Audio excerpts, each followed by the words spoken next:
So it looks like the Chicago Bears, they just fixed their biggest problem. And this is what GM Ryan Poles has been doing all offseason. He's done pretty much the exact opposite of what every other team was doing. And we look in the offseason, everyone was doubting the build of the defensive line, right? Get a big free agent, grab this guy, spend all this money. It's going to be a huge issue. But now it looks absolutely complete. Conveniently forgotten next news cycle, right? But now the biggest issue has been the offensive line, most notably the guard spot. I'm going to argue that the guard spot, it's now well in hand with more reinforcements to come. And I'm not saying the line as a whole is fully fixed. The issues have been very real. But you know what? Patience is starting to pay off. And crazy enough, PFF, they just chose the Bears offensive line as the best in the NFL for week 5. And I'm going to go to this story on A to Z Sports. So we can go by a couple different metrics on the Bears offensive line. It's been a difficult struggle for sure, but let's examine if this is actually possible. Against Carolina, this offensive line, it was an unexpected team strength. Before you write in the message board, but Sean, you're an idiot because Carolina is terrible and doesn't create pressure. This isn't fixed, da-da-da-da-da. Just hear me out here. This is an encouraging development. Granted, Carolina is not a good ball club, right? But the Bears offensive line, it only allowed one quarterback hurry the whole game. Yes, just one. And the main guy I want to highlight today is actually a backup and maybe the most encouraging part of all this, and that's guard Bill Murray. I also want to talk about Karan Amagaje. He's gotten into this last game, how he might be the linchpin to absolutely all of this. So more on this. Stay with me here for a few minutes, but let's get back to the offensive line as a whole. Crazy enough, PFF just chose the Bears line once again as the best in the NFL for week 5. And this is crazy. So we've got the starters, Braxton Jones, Tevin Jenkins, Coleman Shelton, Matt Pryor, Darnell Wright. And it looks like Nate Davis, he's been demoted perhaps permanently because when Tevin Jenkins left with an injury and now an ankle injury, right? It was Bill Murray that came in, and maybe he was the best lineman on the team for this game.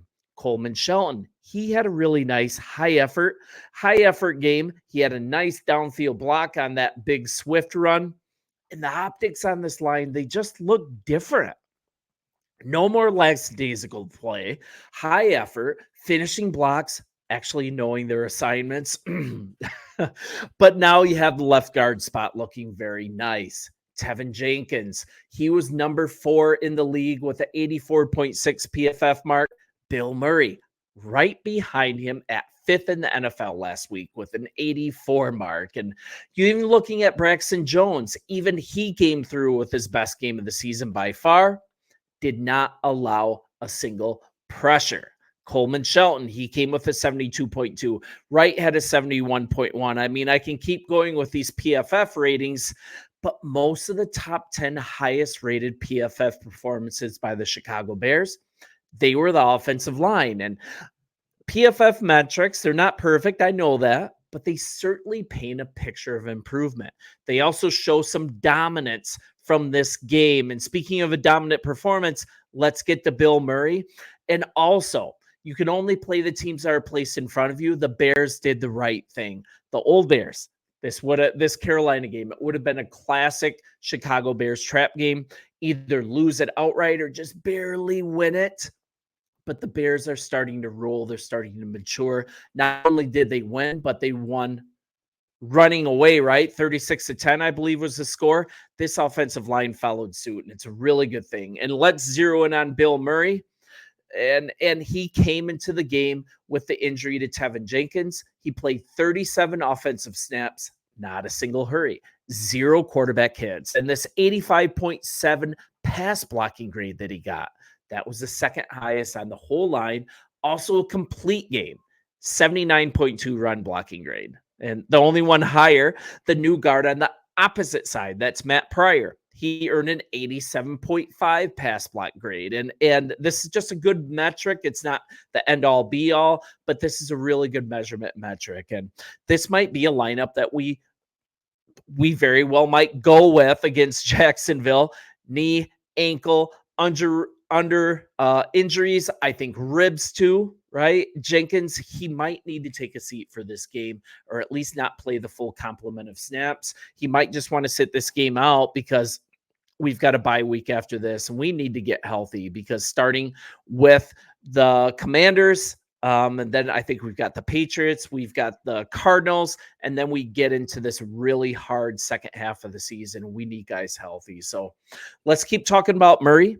He's been around for a while now. He's in his fourth season and he came into the league as an undrafted free agent. Spent a few years, had a cup of coffee with the Patriots. Now he's here in Chi-Town, and Jenkins, best game of the season. But the transition to Murray, it ended up being seamless and kind of going back to Murray in camp, going back to Murray even, I mean, all through the offseason. Coach Flus said over and over and over and over that he was so impressed with Murray's play and that he should get more time on the field. And this nonsense with Davis, it actually forced the hand. And I think right now we have the best offensive lineman on the field. And this talks a bit about the Bears coaching staff, right? It speaks into this front office. And I talked a lot about this. Instead of taking one huge swing, hurting the cap health long term. Also, I want to acknowledge that bringing in a premier center, that should have been done. There are some great ones available as free agents. So I'll give you that. But instead, the Bears chose to bring in versatile talent. Guys that could play multiple line spots, provide a ton of depth. And now after some growing pains, it's been rough, right? This approach may prove to be more effective than most have thought, including myself. And also keep in mind that this is most of the same talent that we had last year. And this is mostly the same line that ended up being one of the best offensive lines in the whole NFL in the second half of the season last year. We've run this back with a lot of the same players. And that's not like made up. That didn't happen in make-believe land, right? This was a real thing. We got to just be a little more patient. You're looking at new coaches, new quarterback, new scheme, new center. Say what you will about Shelton. There's some really bad tape. Remember the pancake. He's starting to come on. And surely he's better than Patrick last year, right? Oh, Lucas Patrick. What I'm saying, let's not assume this line is fully fixed, but instead we can be really encouraged. Last year's performance in the back half, it wasn't just a made-up dream. It actually happened. This may be a continuation of that. And our GM, he wasn't planning to win the Super Bowl this year, right? The line showed enough capability last year, if you're him, that he's like, I'm going to add this quality depth, this versatile depth, and keep the cap healthy for the future. And I think I agree with him. And when the Bears will be threatening to win it all, and I think we will be, and use the very robust draft capital in this upcoming draft, then crush the offensive line in that draft. Do it economically, not go on a spending spree and go into cap purgatory. So many teams get impatient and they're like, ooh, something shiny. Let me grab all these top free agents and then everything's fixed. Well, no, it's not fixed because your cap is screwed. You got to go about this more smartly. And you got to go through this intelligently. And I think GM Ryan Poles is doing such a great job of giving us a really competitive team and also keeping us healthy for the future. We're building something special here. And now you're looking at Caleb. He's flourishing. He's shown also that he's the type of field general that he's not going to wilt with a little adversity. A less than finished line, it's not going to ruin him. And this line is coming together. The defense, it's a finished product. Offense is filled with skill players. Offense is deep with talent. Check. Be just a tiny bit patient. The old line will soon be finished as well. Just a masterful job by Ryan Poles. And in the meantime, you're looking at the present line. It's beginning to prove themselves, not only being deep, but continuing to gel, continuing to become a unit. And you know what? We're 2-3. And one more positive, Karan Amagaje. He's been practicing. He's ramping up. And he was placed in the game for a few low-pressure situations. Flus was pretty smart in the way that he deployed him. Get him some live game reps. Get his feet wet. Get him ready to take on a bigger role. And I think he's going to. and he looked really good in this limited sample size. He could actually be the linchpin of all of this.